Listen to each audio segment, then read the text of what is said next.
Visitors be welcome to the screen of the Screen Raven. I am the Screen Raven. Welcome to my domain, the spectral void where I try to distract my sorrowed boredom and come to your screens for something to watch and alleviate my insatiable thirst for stories. Today, I dove into a movie that was soul-grasping, its careful visual and real craft just an outward manifestation of the hard work and passion of the involved. The acting and choreography, as immersive and spectacular, are the result of outstanding dedication. This artistry, these themes, this wicked film. The beginning of the movie already puts us on an intriguing point of the story, where without general knowledge of the Wizard of Oz, we see where the story we're about to watch leads us to, an inevitable path. We see Dorothy returning happily after defeating the witch. I love how the movie plays reference to the Wizard of Oz without over-dramatizing it, with long pauses and cheering moments that fall silent when you watch it at home.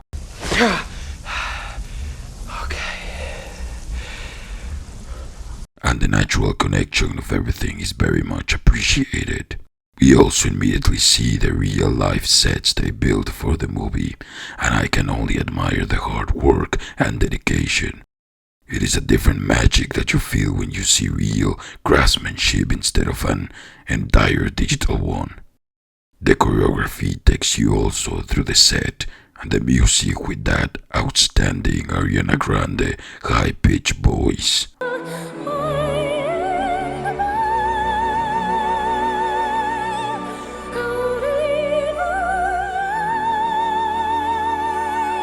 I must admit I was a little jealous of that clean, growly pitch. I can only dream of maybe singing like that one day. Wah, wah. No, never mind. As we see the story of the origins of the Wicked One, I find it very funny that the reason why the witch is green is because of the bottle of alcohol they drink while indulging themselves in illicit reproductory activities. And thus the color of her skin reflects the wicked situation in which she was born and something that she carries outwardly forever, a reminder her father clearly hates. Just stop jabbering! Just do what I say! And it contributes to the unfundamented hate she gets for something she didn't have control over and was not a reflection of her, but the ones who birthed her. But of course they don't receive any of the blame, only her. And again, the music. Something I really like about musicals and scores in general from these types of movies is that when they are very well choreographed and planned, the song reflects the narrative and even some movements that we see on the scene. Dear Melinda, you are just too good. How do you stand it? I don't think I could. Perfectly synchronized. If you know or have participated in any theater or musical production, you might know how hard it is to choreograph, all the countless hours of rehearsal and the careful planning to make everything be perfectly coordinated with every note and movement. A really hard and admirable task. The title was a very nice addition too. I love the vintage style. We also see the other main characters now rejoicing in status, respect, and admiration. And the question is asked. But Miss Linda! Yes. Why does wickedness happen? That's a good question. But what I find interesting is that it's a question more about how the wicked is created, not born, but crafted by those who see the unknown and different, the powerfully threatening, as evil for them. Talking about Galinda, I really enjoyed her character. More than her appearance might imply, she's not just the spoiled rich pretty girl everyone admires. She is in fact very clever in her own way. Perhaps you recall my essay? Magic wands, need they have a point? But also blissfully ignorant sometimes. I was trying to be nice. You're so nice and good and Did I correct. do something bad? No. How did that come across? And how she's truly confident in some things that she might not be the best at. Go down. Her wit is at saying or doing mean things that on the surface may sound and seem nice or kind, but in truth, it's her social cleverness to manipulate the perception of others. That I do find very interesting for the character. And you do have to admire someone that cleverly gets what they want with just words. Ariana Grande did a fantastic job with such subtleness, charisma, and contrast, which makes Galinda my favorite character in the film, to be honest. As the movie progresses, we see how Elphaba has to constantly deal with the perception and reactions of others, not feeling accepted, but yet finding success and favor by the professors. This develops into a small rivalry where they don't tolerate or respect each other. It's until Galinda's hidden meanness incidentally makes Elphaba think she's actually the good person she tries to appear to be. Each other, so here, out of the goodness of my heart. Because of that, Elphaba does something also to repay Galinda's accidental kindness with Elphaba's sister and herself. A magic wand. It's a training wand. A training wand? For me. Thank you for having faith in me. Actually, I have no faith in you. This is your roommate's idea, not mine. But once the rivalry seems to be over and Elphaba tries to repay Galinda, this leads to my favorite scene in the movie, the dance. First, Galinda realizes Elphaba does think she's a kind person and did something good for her sister instead of using it as an excuse to get rid of Buck from the Munching Lands. And when Elphaba arrives, she feels the intense judgment and rejection of everyone. But in a brave moment, she decides to once again act as if she does not need the approval of anyone. Bravery on the outside, but we, the audience, can see and feel the pain of that solitude, as well as Galinda, who instead of participating in the mockery guided by her initial ill intent, she now sees underneath and joins her. In that mimicry, the dancing, she's not saying, "Look how ridiculous I look dancing like Elphaba." She's saying, "I see you, and I do not think you are to be outcasted. I do not think this is such a wicked thing to be." As they start dancing together, we see how Elphaba sheds a few tears of all the time she felt alone, strange, outcasted and hated.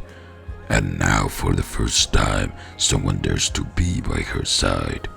It's always scary and lonely to be different, and it's always a challenge to show yourself and be seen.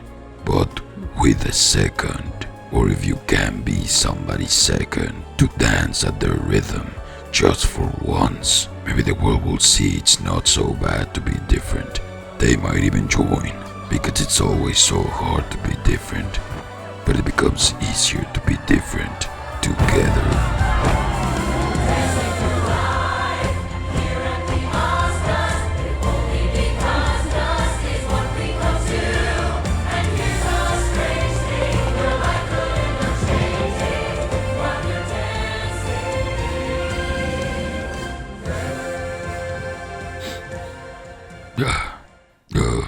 This is probably the most emotional scene in this movie.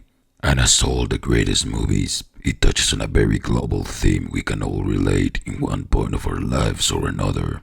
And yet, Elphaba still tries to be the wizard, maybe as a coping mechanism to try to find an answer to her oddities, someone to whom she projects the idea of maybe finally belonging and not to be at odds with the world. A fruitless desire. Many times in life we chase these external things and situations to try to drown our own sorrows and inadequacies. We look for something external to tell us that we belong, that we are not different after all, that our lives will finally make sense and we will be happier. It's in that pursuit that Elphaba finds out the real wickedness and twisted nature that hides behind the veil and theater others play. Like Jim Carrey said once, thinking you can add to yourself, and it looks great, but it can never fulfill you. You can never be happy. You know what I mean? It's not where happiness comes from. I wish you would all achieve your dreams and goals. To see it was not the answer.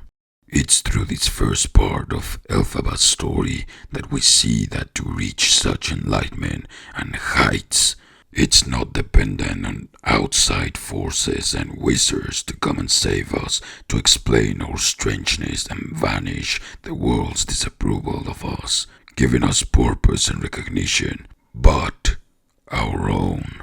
It's our own force and magic, taking your own hand, the only thing that could help you defy gravity.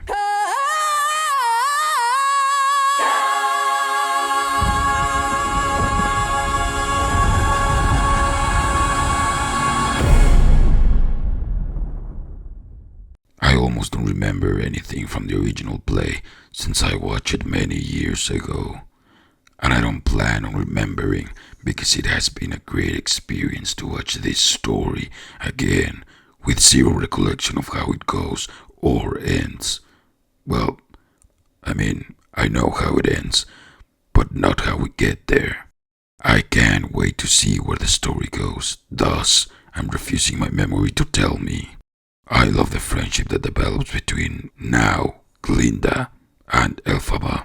And now that they are on opposing sides, I wonder what the wizard and Madame Marble will do with Glinda.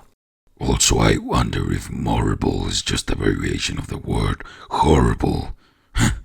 That's funny. Madame Horrible. Duh. Same question I have with Fierro, because if you don't know, Fierro is a word used for metal in Spanish. So I thought that maybe he will become the Tin Man in Wizard of Oz. At least that's my theory. But now, thanks to the Lego sets, I kind of think that he's just gonna be the Scarecrow. Before, I thought that it could be Buck from the Munching Lands, since I assumed the truth about his obsession with Glinda will come out and the sister will not forgive him. Maybe Elphaba will come and punish him for that. I did recognize the Coward Lions cameo, the origin of the Flying Monkeys, although it is yet to be revealed how they become allies with the witch, the broom when it first appeared, the witch's hat and cape given by Glinda, the red shoes Dorothy later has, and the idea of the golden path. So far I like how it's all coming together. Anyways, I am very excited for the sequel, and after it comes out and I watch it, I will allow myself to remember the original play. So if you know what happens, do not spoil it to me, or I will hunt you in your dreams and nights with growls under your bed. Wicked is now available on HBO Max or just Max, and if you want a refresher or somehow you never watched the play or the film, I recommend you to go and watch it very much. Thank you for visiting my screen, the screen of the Screen Raven. I am the Screen Raven, and until next time, keep watching.